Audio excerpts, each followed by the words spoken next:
Architects that join us in this evening. So the presentation will be composed of basically two sections.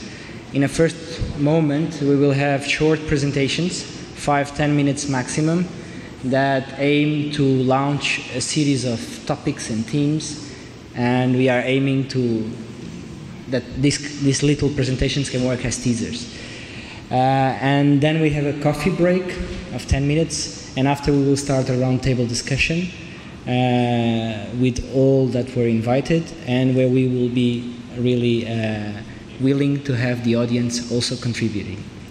So basically, the reason why I'm here and why all this is happening, it's of course the participation at the Venice Biennale, but also the fact that this is something that is being engaged by the National Council. So the idea of building culture, it's something that was here already before the concept or the topic of common ground that is being discussed in the Biennale. So Kuwait has an uncommon number of buildings and has an uncommon history in architecture, recent history in architecture. And this is the reason why we are here, and this is the reason why these people are here to present you something. So I just did here a short presentation just to frame the topic. So I'm coming from Portugal, and the reason why I'm here, it's because in my place, people just play golf, because British went there exactly in the same decade they went here. But there they were searching for sun, and here they were searching for oil revenues. So this is one of the first tourism developments in my country, in my place, the south of Portugal, that is being sponsored and paid by Constain. Constain Group, for the ones that don't know it, it's basically one of the big contractors that worked on the tunnel from Great Britain to France. They bought the land there. Constain is a company that starts in the Isle of Man. They were the first ones to develop the true real estate in London. And so they are part of the history and the recent building culture in Kuwait. So this is, for me, the most important document at the early stages of modernization process in Kuwait. It's a presentation of Colonel Amps. Colonel Amps, it's a veteran from the Second World War, that it's an engineer of Constain Group. He's the director of Constain Group in the first moment in Kuwait. Together with the master plan, he comes to Kuwait in '52 to work, and he starts developing major buildings, mainly power station, desalination plant, also some housing blocks on the center. And this is a lecture that he's giving 59 years ago in Hong Kong about Kuwait development. And basically the strongest statements that we can get from here are the idea that Kuwait is not, of course, a British colony or a British protectorate, and we are here to collaborate in an enterprise. And this is a very powerful concept at the beginning of this, because there was never at any moment any sort of decision making or investment that was done directly in terms of administration and political power from England into Kuwait. So the idea was always the idea of cooperation. And this is something that will evolve along with the history of Kuwait in the contracting world and in the architecture and planning world. So basically, Constain Group is the first allied of Mr. Al Ghanim, and basically they build on the first moment the Gulf Engineering Company that will then in '67 become Gulf Constant. All the comments of Colonel Amps are related to the state of the country and to the money that has been spent, and how amazed he is about this whole enterprise and this whole investment in building and construction. I will not get far on it, but just to tell you where Constant comes and how this influenced building culture, modern building culture in Kuwait. Basically, Constant starts between wars building floor mills and all the other industrial and technical buildings, because Constantine developed high skills in concrete and precast concrete. So these are the floating ports that allowed the invasion of D-Day at the Normandy. It's sponsored by Constantine. Constantine are also the first company in the UK to develop site concrete. They are also part of London reconstruction. They are also part of prefab housing and speed housing in England. They are also part of mining. They are also part of trucks. These trucks are the trucks that come to Kuwait in 1950s. Constantine sponsored Derby Airport just to bring cars into Kuwait and to bring machines. So the wide, wide world of Richard Constantine. This is just a small quote from the inauguration. This is what, in my opinion, is considered to be the first building out of the modernization process, that it's the SALT, the desalinization plant, and it's inaugurated in '53. This is the building. Colonel Umps talks a lot about the fact that Kuwait has to import everything from inerts of the concrete to bricks. And so Constantine is also at the first moment on construction and on developing factories. All this defines a kind of old imaginarium of modernization that we all are amazed, and that our guests will be talking overnight. So these are just some images that commemorate all this innovation process. Also, the oil and what happened with Constantine and with the British connection, it's not exclusive from the British, from UK world. It happened also with US, and Michael will talk a little bit about that. It happened also with Japan, and Sarah will talk a little bit about that.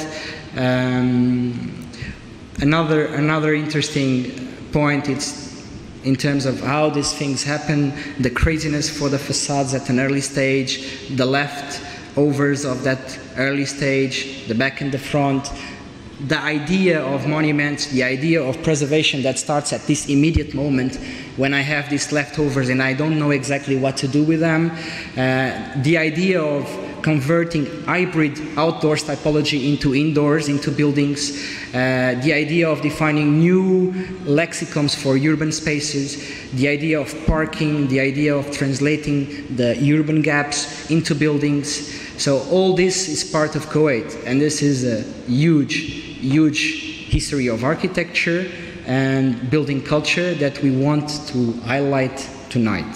So these are few images that all you know from Kuwait, and our guests will be talking about them.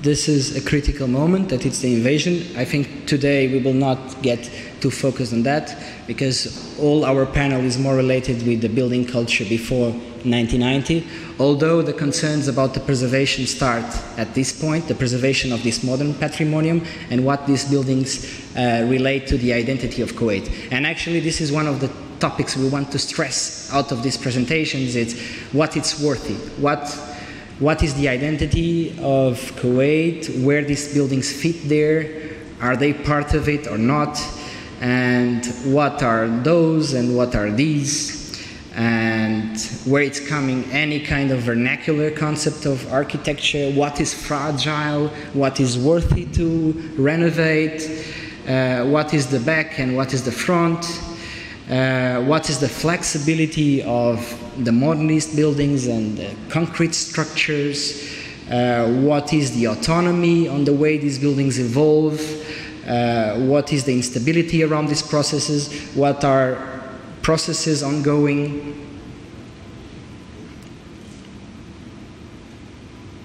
And finally, we just launched 2 questions that we want to be stressed at the discussion, that it's the building culture today, it's skyscraper, and the place where Kuwait wants to build a new city is this. So I will give the speech to Kubu, to Michael, sorry.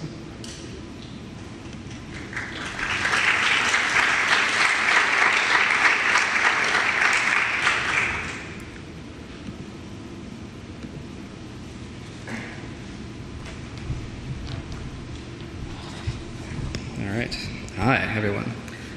Thank you to Ricardo and the organizers for inviting me. It's a very special privilege for me to come and speak with you here, and to speak with you specifically about work which you all know much better than I do, which are a few buildings in Kuwait that I'll end up talking about in relation to a much broader project that I'm working on that is the subject of my dissertation work as an architectural historian. And I'll end up talking in particular about this building, which I'm sure you all know quite well, much better than I do, the Souk Al-Manakh, designed by the Architects Collaborative in collaboration with PACE right around 1979.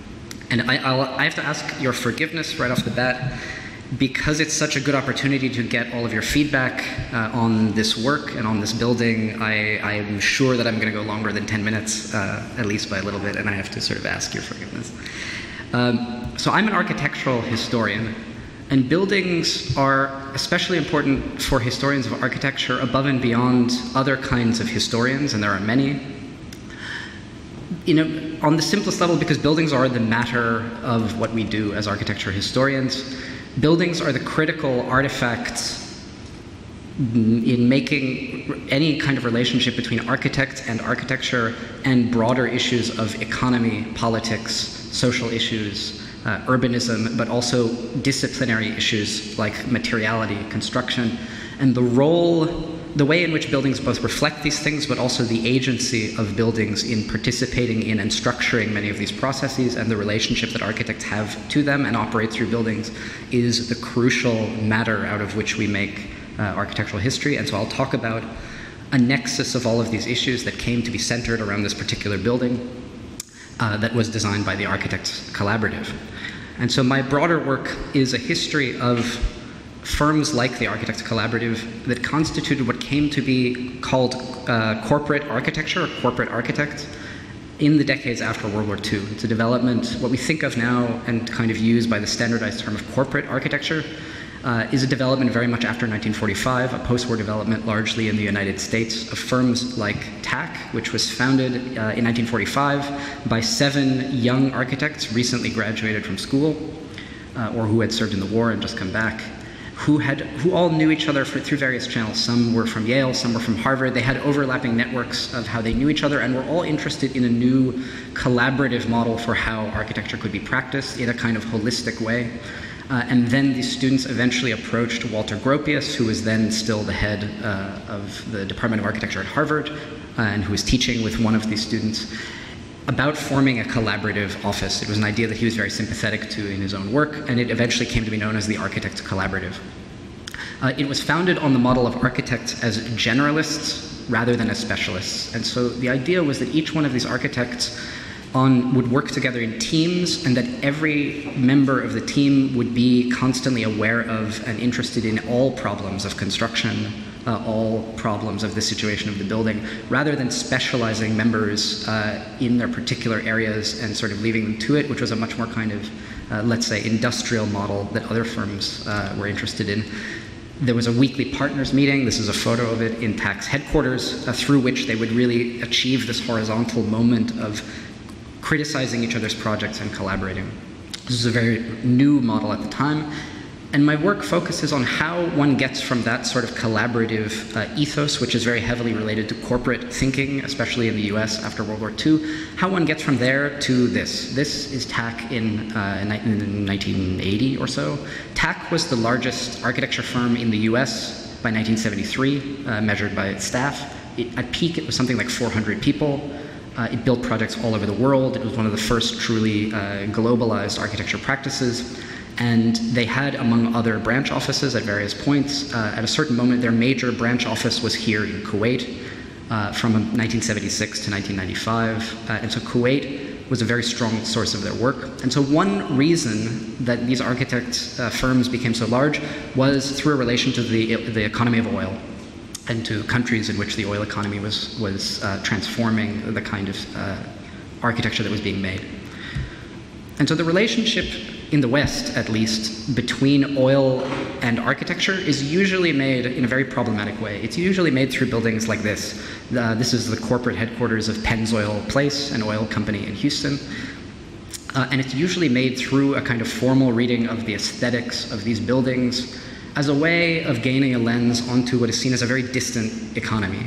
And so there's a lot of writing. Charles Jenks is one of these critics who is writing about what he called the oil slick surface of these buildings. They're mirroring the dark glass, the kind of shimmering effects, the perceptual sort of gap or ellipsis of this sliver between these buildings as a way of kind of suggesting a set of meanings which are not physically there, but which resonate with a kind of distant economy. And what he's alluding to is the economy of oil, the oil slick surface, right? And it's the way in which this relationship is structured is typically done in this way, as if it were something very distant from the practice of Western architects, very distant from any way of understanding their work in a broader sense. In the case of TAC, it would be something like this. This is the headquarters for Johns Manville, in Colorado, which was a maker of building products, synthetic building products, all of which were based on either oil, so they bituminous roofing, plastic product, etc., all were sort of synthesized out of oil physically, or asbestos, which sort of made them bankrupt. I'm already 5 minutes into the talk. And so the relationship is much more direct. In the 1970s, after 1973, there was an explosion of this sort of publication in the Western press, this is Architectural Record, about the oil-rich Mideast, right? The new frontier for professional services. And they were kind of both positive and also anxious, right? Architects suddenly wanted into this economy where the building work was seen to be done. They asked these sorts of questions. Is this the new client? What would that mean? How do we acquire the knowledge to practice in these contexts, right? And there was a clear hinge moment around the oil embargo in 1973 that after 1973, as the building economy was collapsing in the US and in the West, it was, of course, picking up speed in an incredible way in places like Kuwait, and so architects kind of wanted in after 1973 on this economy. TAC had been practicing in the Middle East since 1957. They were in no way anxious about this. They had built up their office largely in the decades since on this work, and among other places they were building quite heavily in Kuwait. This is a drawing where they mark on the flight maps, they put red dots for all the places that they're going to travel to, right? Kuwait is one of them. And their work started in 1957 at the University of Baghdad when they were invited by the Iraqi Development Board, which was founded to distribute the country's oil revenue, 70% of the nation's oil revenue, on modernization projects. And as part of it, they invited all of the signature architects of the time, Le Corbusier, Alto, Frank Lloyd Wright, Joseph Louis Serre, and Walter Gropius and his firm TAC were a part of this project. It eventually was something like 240 buildings. They did both the architecture and the planning for an entire university campus of about 20,000 students. It was built over a period of 25 years. This launched their career in the Middle East as an office that gained a tremendous amount of work, put them over for about 25 years, and it eventually led them to Kuwait. And their first project here, which kind of established their name, also a project with PACE, is the Kuwait Fund for Arab Economic Development, which was the first white concrete, first sort of hammered concrete technology building in Kuwait. And so they brought a kind of technical expertise and interest in these material processes that was kind of an innovation. And so the second half of the talk, and this is, I apologize for being a little bit over, is on the work that TAC did in designing 3 buildings in particular, and actually 1 out of the 3, what are these buildings that are called souks. But which are not really souks in a way. They're really parking garages. They're parking garages that have retail on the ground floor and then either offices or housing above, and in particular I'll focus on the Souk al-Manakh. And so the problem, it's a local typology, and it's a typology that grew out of very particular conditions to do with the land acquisition policy of the municipality, which had cleared these vast areas of land and had created, for example, quite heavy problems of cars and of traffic, but also created an extremely inflated land cost. The land had been bought at artificially inflated prices in order to clear the land, and the municipality essentially was unable to develop the land in certain ways. They were not allowed to speculate. They had a policy of non-competition with private development, etc. And so the question was, how do you satisfy needs for certain kinds of public infrastructures, namely parking, but do it through a kind of public-private process in a way where you're not allowed to speculate or be seen to gain profit on the land? And where could you do this? You can't do it on street fronts, which are reserved for retail. But one place where you could do it is on the interiors of blocks. And so this is the master plan. And so you can see the parking is sort of set on these gray areas, always on the interiors of blocks, and it was a place that had been left vacant, and so it was a place where you could manufacture a certain public-private relationship. And so this was done together with real estate shareholding companies, which were basically induced to build parking garages as a public infrastructure, but by giving them up to 25% of the development for commercial use. And that's what produces, in a way, this particular type, right? So these are the three TAC projects and a few other, coupled by SOM, various other large firms, and this is just a partial listing of them. And so TAC was very invested in this particular type, and you could see from the documents it was first a parking garage, and second a commercial development. Souk al-Manakh was the headquarters of the Kuwait Investment Company, right? And in the case of the Souk al-Manakh, it produces all sorts of very particular mixing across these typologies, which is quite specific to this, what I think is a very Kuwaiti local type produced by this foreign office and local consultants. For example, a courtyard down to the commercial level that is cut through parking and which then has windows from parking to courtyard. This is very unusual sort of typologically, and it's a very interesting product of this kind of thing. There's a very specific history to the Souk al-Manakh to do with its location and the particulars of this typology. And of course, again, you all know this quite well, I'm sure. It became, within a year of its construction, the site of a massive informal stock market called the Souk al-Manakh stock market that was in parallel to the official market. And the reason largely was that it was across the street from the official stock exchange, right, which is here. Souk al-Manakh, because of its siting, was here, and because of its role as this parking garage, it essentially very quickly absorbed all the spillover of traders from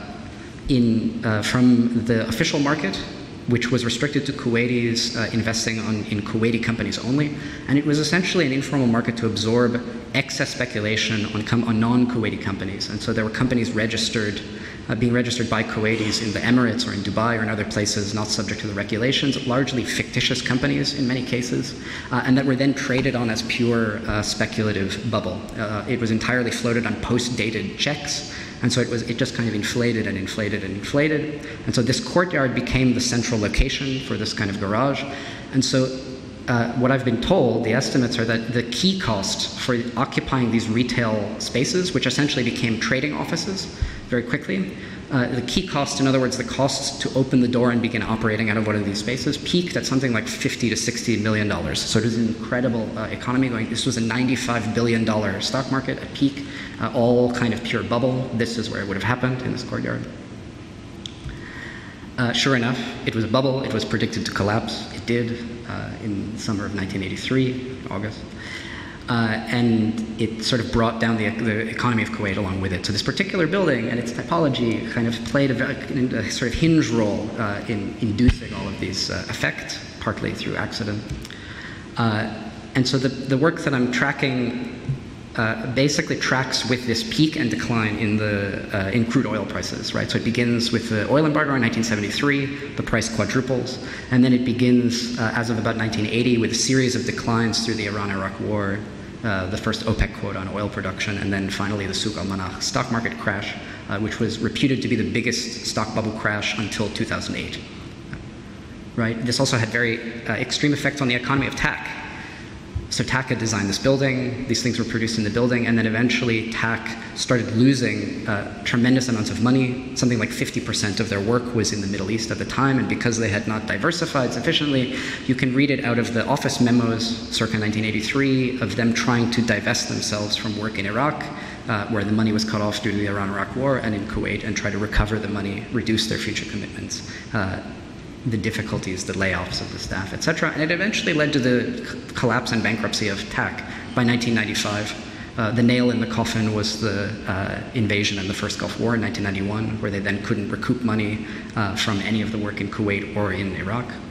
And eventually there was a kind of slow drip and they went bankrupt in 1995. Right, and so that's my interest in a building like this, and my interest in coming and talking about it here is the role that this kind of particularly local but also international typology can sit exactly at the nexus of all of this kind of work, and as a hinge through which one can read out these sorts of processes, and then the particular role that the building itself played in structuring and somehow making possible but also suffering the consequences of these developments. Thank you.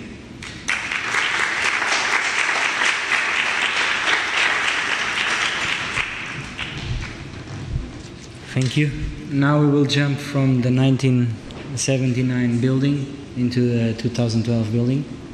So I will call Nasser Abulhassan, and he will present us a project. Hi everyone. It's very difficult to make architects talk for 10 minutes. This is the first impossible task that we have to do here. So I would like to introduce myself. My name is Nasser Abulhassan. I'm one of the principals and the co-founders of AGI Architects. We're an architecture firm based in Madrid with offices here in Kuwait. There are a lot of familiar faces in this room, so I guess some of you do know our project. We're talking here about one of our specific projects, which it's under design as we speak, and hopefully will be constructed by the beginning of next year. It's called Wafra Living. Wafra is a private/governmentally owned real estate company. It's at the forefront of developing real estate right now.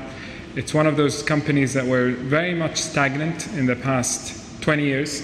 Although they own so much property around the city, but they never knew what to do with it.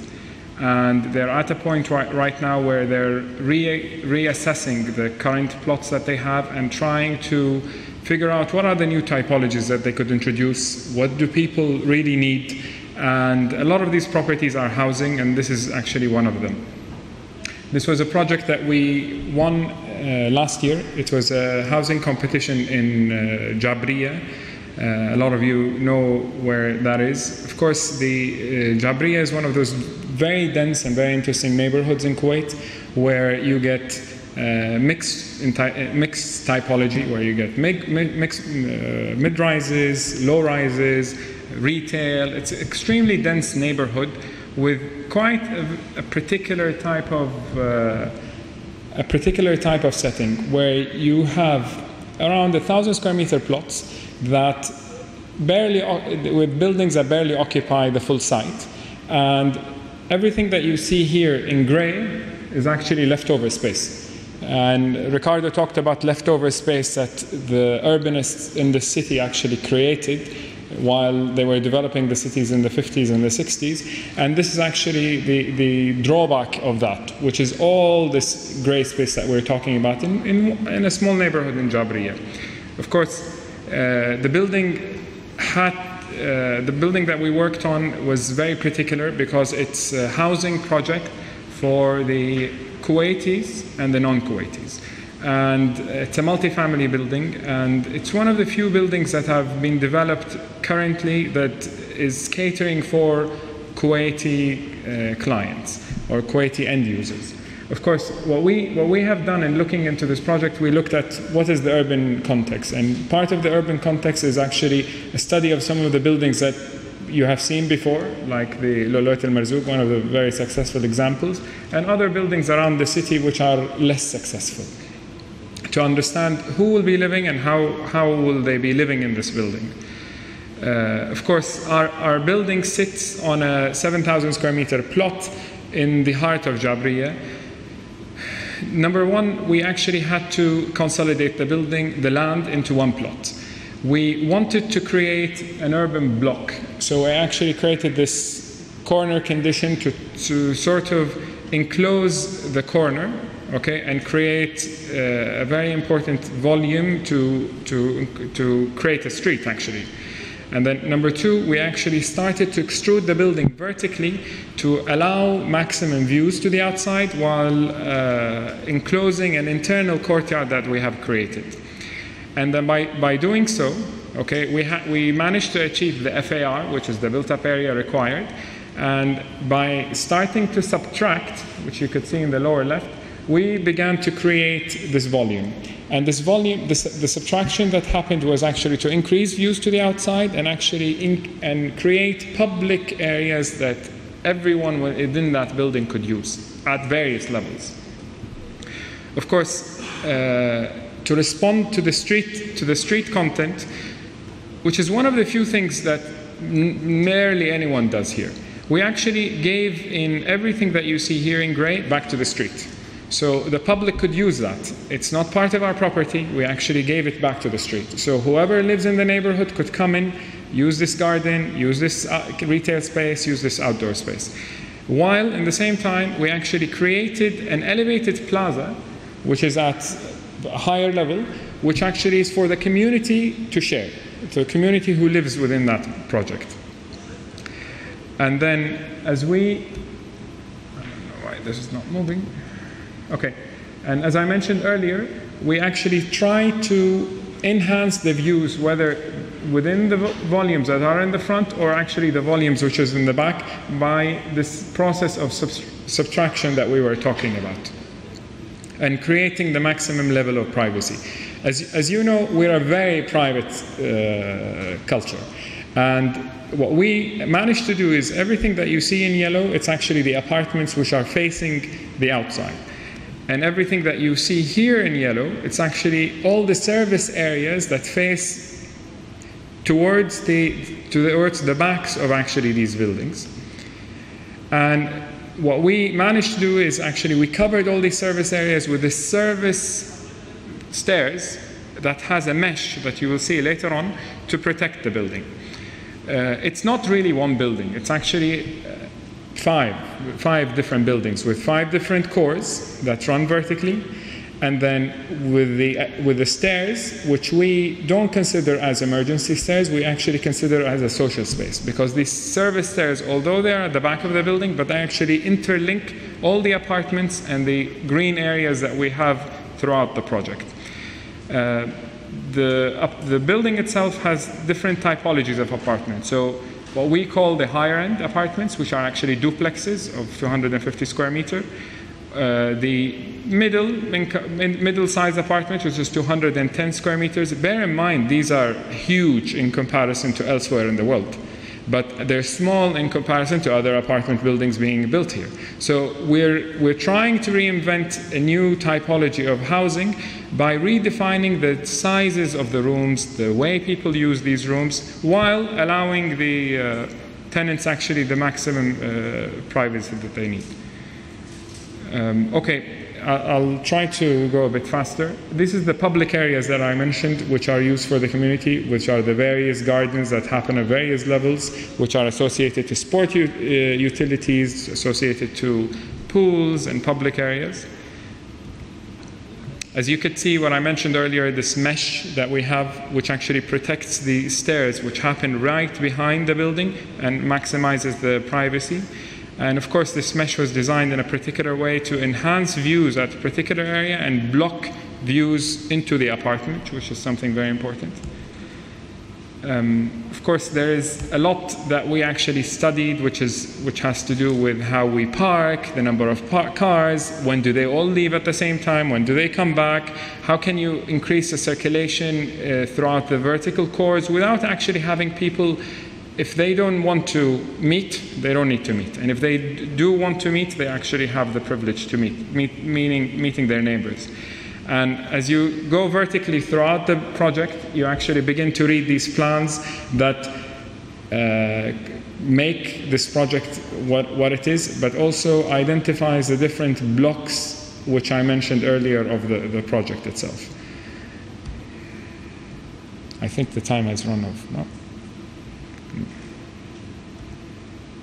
So this project should start construction hopefully in January this year, and if you have any questions, I'll be glad to discuss it at a later point. Thank you.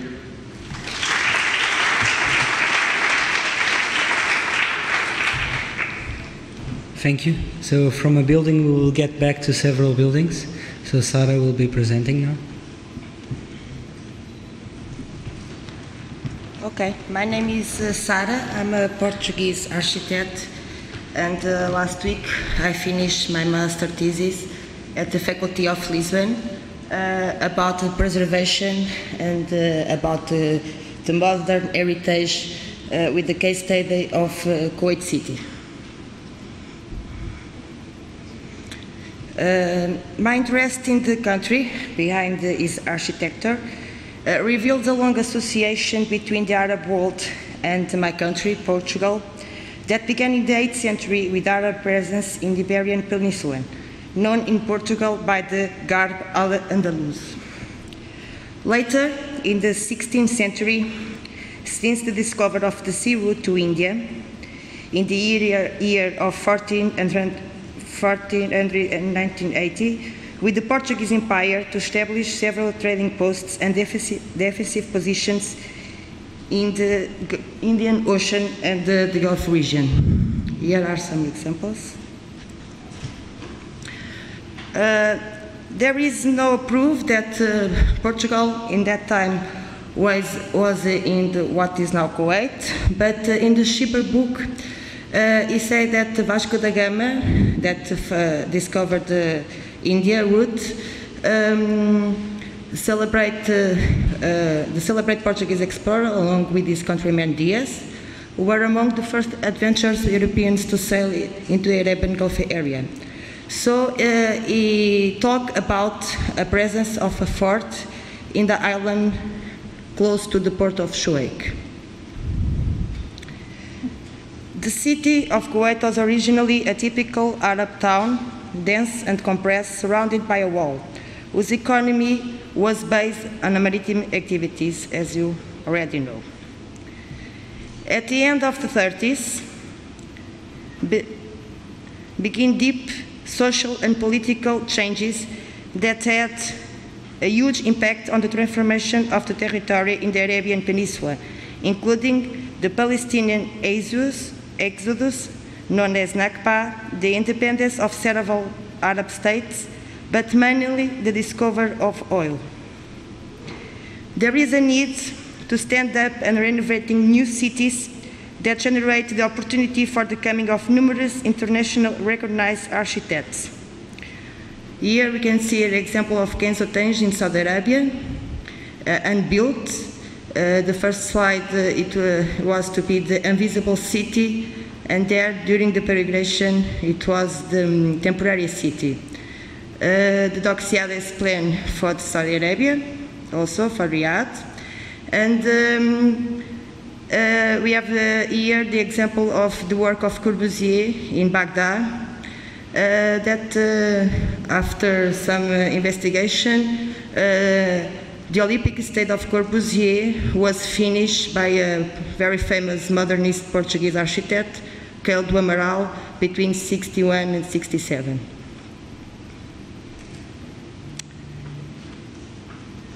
The Kuwait is the country where the transformation happens faster and is more radical of all, and the new city was raised. At the end of the 60s, and given the difficulty of implementing the plan of 52, comes a new master plan, which includes 4 proposals for the city center. Three of those teams belong to Team 10, that, as you know, they try to find alternative diagrams to the principles of CM. But none of these master plans, but none of these plans was made, and the plan of Minoprio followed as it planned. So, the modern heritage in the Middle East, there are 3 phases. And the first phase, with a strong British influence, are erected many schools and hospitals, equipments, and the important distillation and power station. In the city center, there was more difficulty and was essentially on the main avenues, as in Fahad al-Salem Street. They are the first experience on real estate and construction, and despite not having an exceptional architecture, they represent the first steps in the modernization of Kuwait City. The Al Ghanim building, for example, for its location itself, provides an important cultural meaning, is the new behind the city wall ruins, behind the important Jahara Gate. These 2 buildings represent the first institutional buildings, and the old Ministry of Guidance and Information is possible to feel the Brazilian modernism influence. The tiles on the ground represent scenes of cultural heritage, as well the national modernization, with the car as a sign of the modern town. The shade provided by the Brise Soleil, the tropical garden in front, remembers the building Gustavo Capanema Palace in Rio de Janeiro, designed by Lúcio Costa. In the Baladia, it's possible to see the influence of international style by the glass curtain wall. The second phase, that is the Sara Jorge Schieber phase, he seeks a uniform language that represents the Arab city. Buildings that appear in the central business district in the 4 areas planned by him ask for a three-dimensionality of the urban space. These buildings, this one in Area 1, these buildings usually have a recessed ground floor and upper floors with a compact volumetry surrounded by a double facade inspired by the geometry and Arab motifs. But the plans are very poor.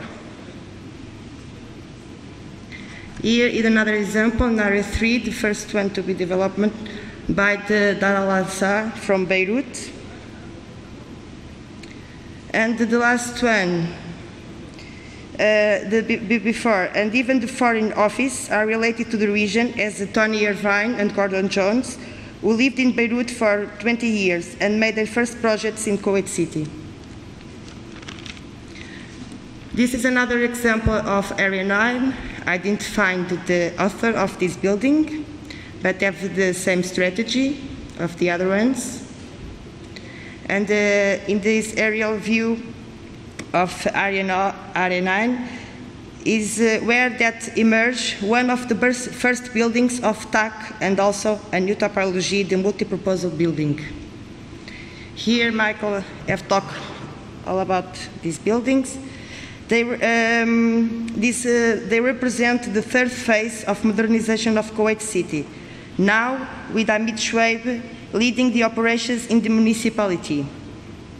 At this stage, that represents the return of the Western architects, and it's normal to observe partnerships with local office that emerged through the 60s as TAC with PACE and SOM with SSH. VBB designed these landmarks of the country. It was a Swedish engineering company founded in 1889, specializing in buildings for storage of water or in a marine environment. For curiosity, I bring this other project of BBD in Egypt, whose aim is to safeguard the temple of King Ramesses II from the rising waters of Nile. So here are one of the best-known projects done by famous architects. These famous architects expand awareness and appreciation for this entire period, but it's fundamental to recognize not only these works, but all the less well-known examples, which are also very important for architectural history of this time. In this work of Remy Pietel and Riley Pietel, it's possible to observe a regional expression of modernism style. They took into account the local considerations with the color facade of tiles that create geometry patterns inspired in Kuwait's traditional textiles. The courtyards, the fragile fountains, the geometry opens, and the Al-Sabar complex represents an attempt to bring back the citizens of Kuwait to living again in the city center. Despite the Canadian architect Arthur Erickson have taken into account local customs in the organization and design of the apartments, this was a failed attempt, and the city continued to grow through the neighbor unities. And these are two examples of unbuilt projects. The IT Hotel from William Pereira is a Portuguese descendant and is very well known by his building in San Francisco, Transamerica Pyramid. So here, these details of the facades, you can see the three faces very well. The Schieber face is where we can see more homogeneity between the buildings. The architects that work, not everyone made projects, but they were in the competitions. And the objective of this thesis is to think about the preservation about these buildings. And when we talk about preservation, we must go back to the 19th century and see the beginning of the methodologies of intervention in patrimônio. Viollet-le-Duc, the French architect, was concerned about structural issues and medieval techniques, searching for a stylistic unity. And on the other hand, we have the English John Ruskin, who, in the opposite side, and he defends no intervention. After, we have two Italians that were very important. We have Camillo Boito, that he recognized the intervention, but only with the exclusive aim of consolidating the monument and based on the documentation. Gustavo Giovannoni was the Italian that introduced the concept of urban heritage, and he was fundamental for the first charter about preservation that was in the Athens in 1931, very close to the Charter of Siam, but they are very different. But it's the Venice Charter that represents the beginning of an international recognition, not only of the monument, but all the site context as a collective monument, rural or urban. After the Venice, many charters were made for the preservation and restoration.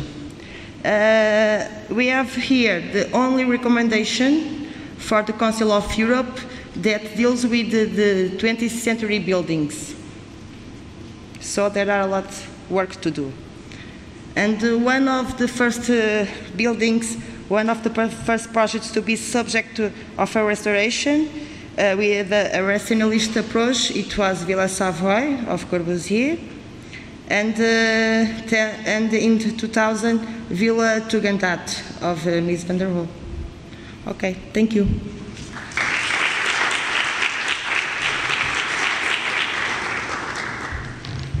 Thank you. I will call now Paulo. Paulo will show us again a building. Paulo is coming from a Portuguese office that it's Embaixada, that has some answers to Sara.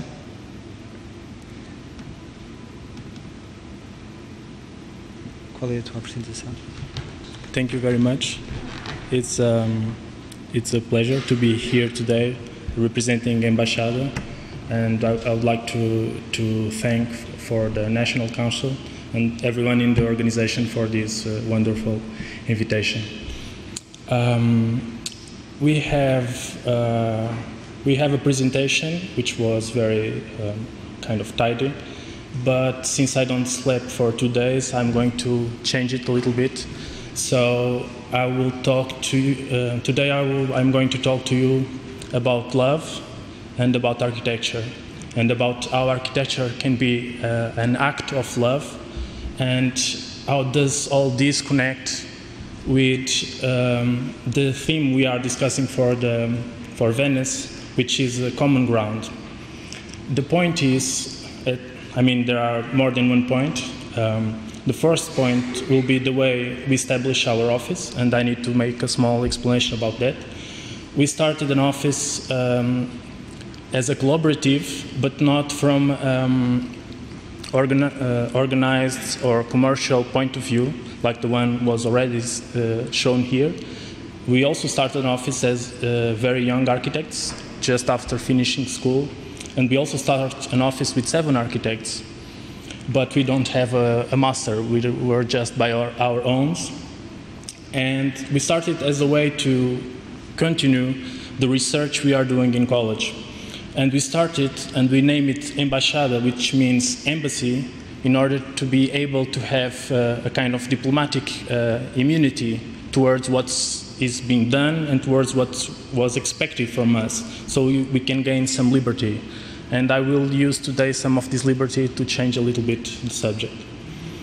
The point is, from our point of view, from our office point of view, an act of architecture is always an act of love, because it's always about being together. We build architecture because we want to be together. If we were creatures that lived alone, and we can go for psychology and understand that through this point of view, we wouldn't need to build all these kind of structures we are talking about. So we are going to talk about love and the way we want to be together. And one thing that is also important before I go to the, but I think I will let this a little bit for the discussion after, so I don't take more than the 10 minutes. What I'm going to show you is also a little bit different, because I'm going to show you an example in a European country, and an example from a very specific point of view, because we have this research line in the office about restoration.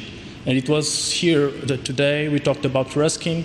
There is one quote from Ruskin that we really love, which is, "Restoration so-called can be the worst manner of destruction." And that's, for us, was a kind of starting point for research. We made several projects. The one I'm going to show is one of these. Because in Europe, I think we were preserving too much. It's old, is going to be preserved. And here in the Middle East, I think maybe we have the different problem. Maybe there is interesting subjects that we should preserve and we are not preserving. So maybe we can learn from each other and both gain some common ground again, where we can establish a kind of more balanced way to see this idea and this form of preservation or restoration. This is what I'm supposed to talk about, the role of cultural centers in urban regeneration. And this is the building I'm going to show you. It's a small building. It came from a first prize in a competition, and it's located in Tomar in Portugal. But this building has a story that it's a little bit wider, because it is part of a nationwide program that intended to make urban regeneration, but mainly by focus on existing buildings and reformulating their program, their structures. So we were invited for one of these, actually for some more, but I will only show one. But this is a big program, so just you to know. I will go a little bit further. There you can see this is here the existing building. It's an old. It has an old building. It has many uses over the centuries, and this is our standing point. We as architects made a serious thought about the existing building, and so we came to City Hall and said to them, this building is not worth to preserve. We should demolish it and make a new one. Of course, this was very polemic at the time, and also impossible due to law restraints. And we decided, okay, it's not possible to be demolished. We are going to make of this a kind of case study from our own research, and we'll try to do a restoration that preserves parts of the building, but that also starts a new way to assume contemporary architecture and a contemporary point of view. So this is what we have done, a kind of new building inside the old building. We made a new infrastructure. We made a kind of living creature, an animal, that inhabits the in of the old structure, and that established itself like an anatomy of spaces. This is how it works. Of course, we had a program, and we worked with the program that was given to us, but mainly this is a public building, so it should relate to the public, and that was the most important for us. It has the ground floor is all an open space. Then we have classrooms and also artistic residence in here. This is how it works. I'll go a little bit faster. And I had a small video. I will just put it a little bit, and then, because we think in our office that architecture is not only about the dimensions, it's also about time. So a video is maybe the only thing we can really share, so you can have a perception of space. I think I will let you with the video, so I don't take more than the time I have. And whenever you want, whenever the organization wants, you can stop it. Thank you very much.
So we will proceed now with the last teaser of the night.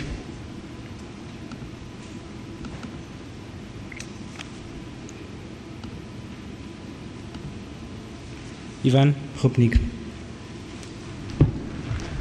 Well, I would also like to thank the organizers as well as the lectures that preceded me. It's very nice to be preceded by a kind of a broad but also very specialized worldview.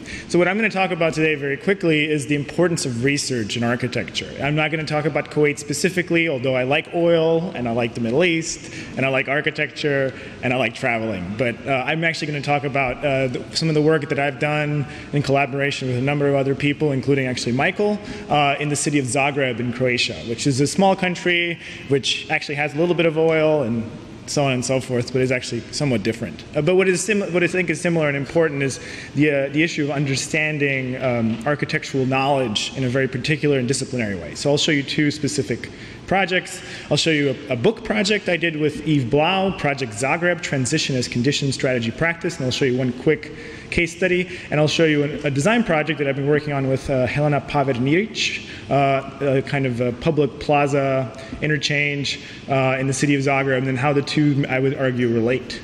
So this is this book, Project Zagreb. I'm not going to go through it. Croatia, like Kuwait, had some difficulties in the 90s. Ours were a little longer, maybe, but we also have a major rupture at this point. And the book was really the book Project Zagreb, which was done in the 2000s at Harvard and elsewhere. It was a way to try to understand the logic of a city as a conscious project, and how that project, in one hand, was related to global issues, economic, political issues, but was also related very much to the desires of certain people, architects, developers, and others who actually didn't follow necessarily political, economic, social trends, but actually did some very different things. So I'm not going to, and what we did was we tried to look at the city through kind of evolution of urban morphology, but also through 16 very specific case studies, which looked at specific projects, and what we tried to do is repropose those projects as if we were, let's say, designing them today, to be able to extract a certain knowledge from those projects.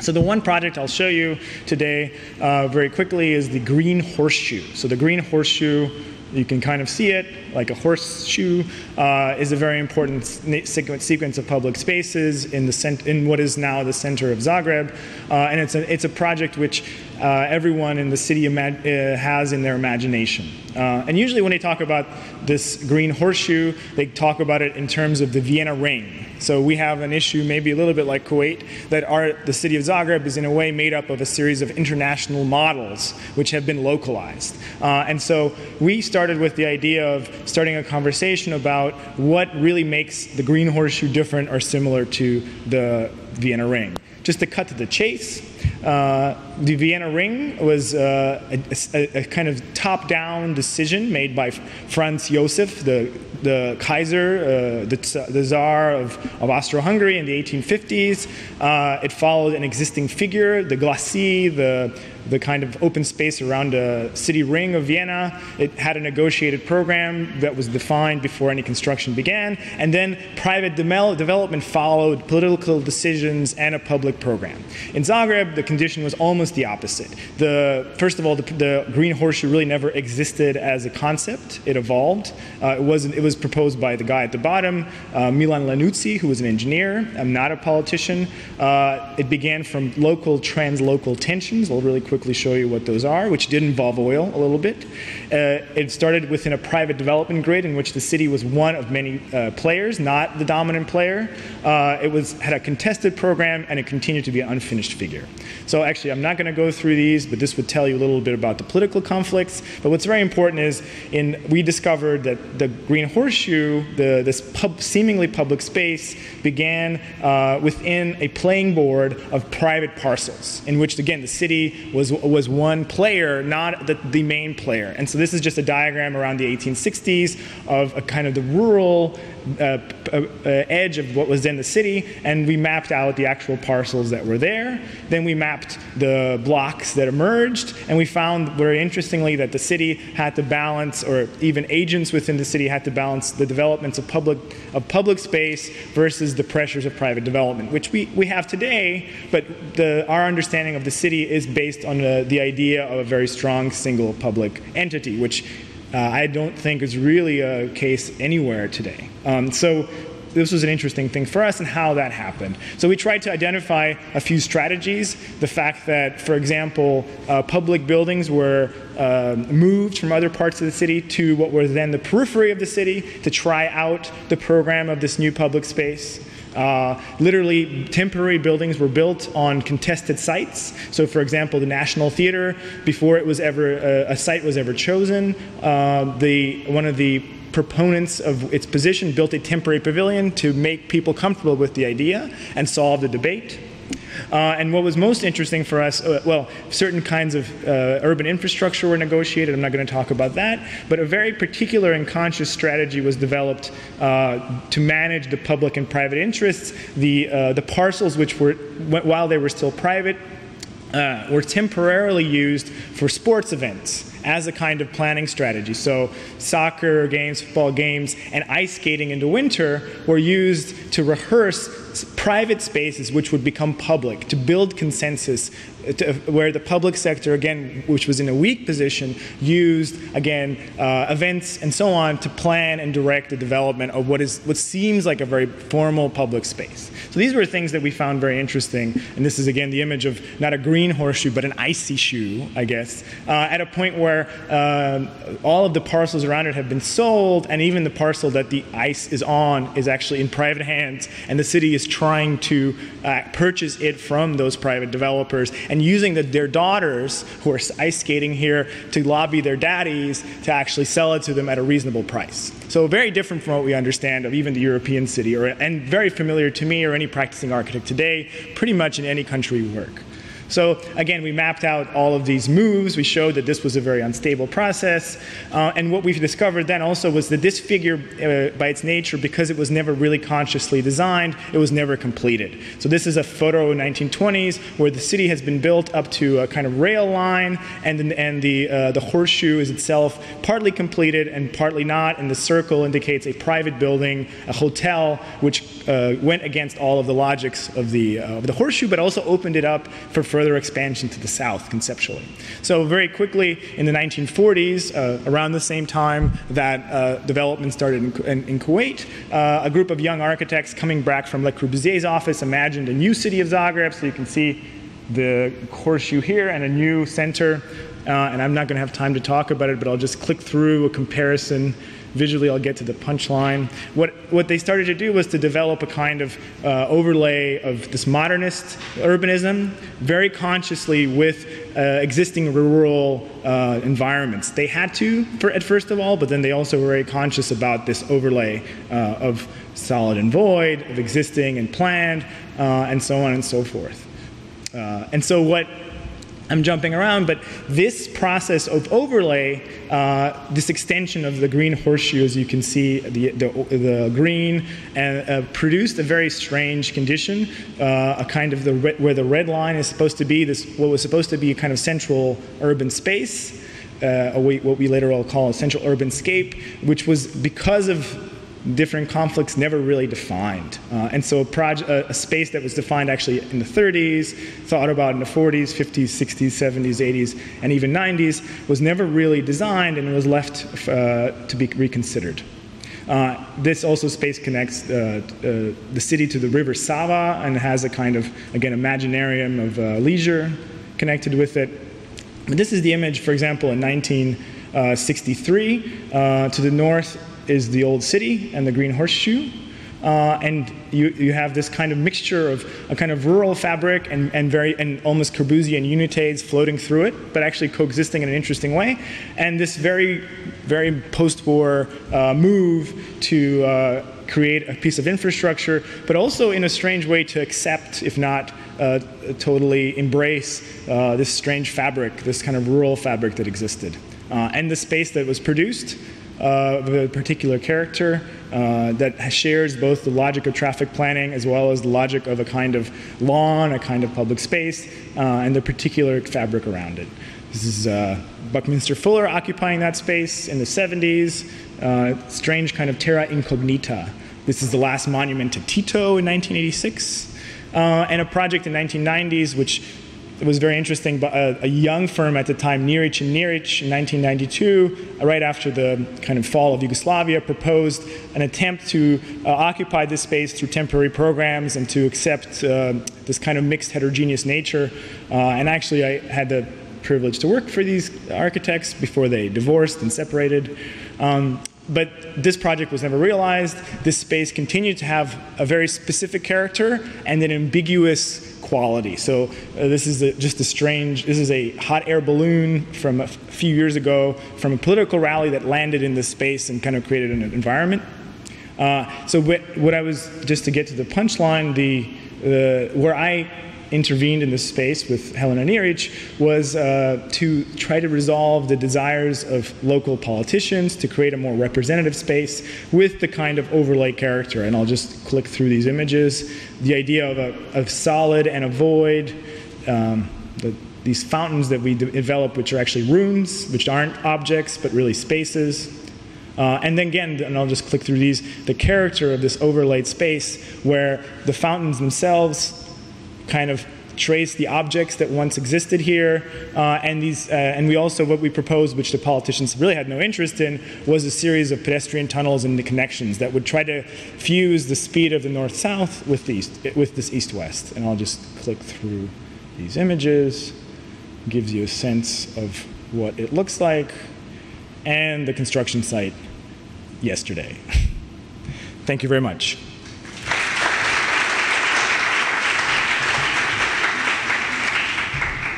Thank you all. We have now a coffee break for some relaxation for 5 minutes, and then we start discussion. So we will just set informal douanier here in the middle, and then we are more than eager to expect your inputs. So, but just to say that before, just to comment on the discussion will start with the 3 comments. The 3 comments tonight will be held by Anas Al-Omain, by Jaber Abul Hassan, and by Tarek Shweib. Thank you.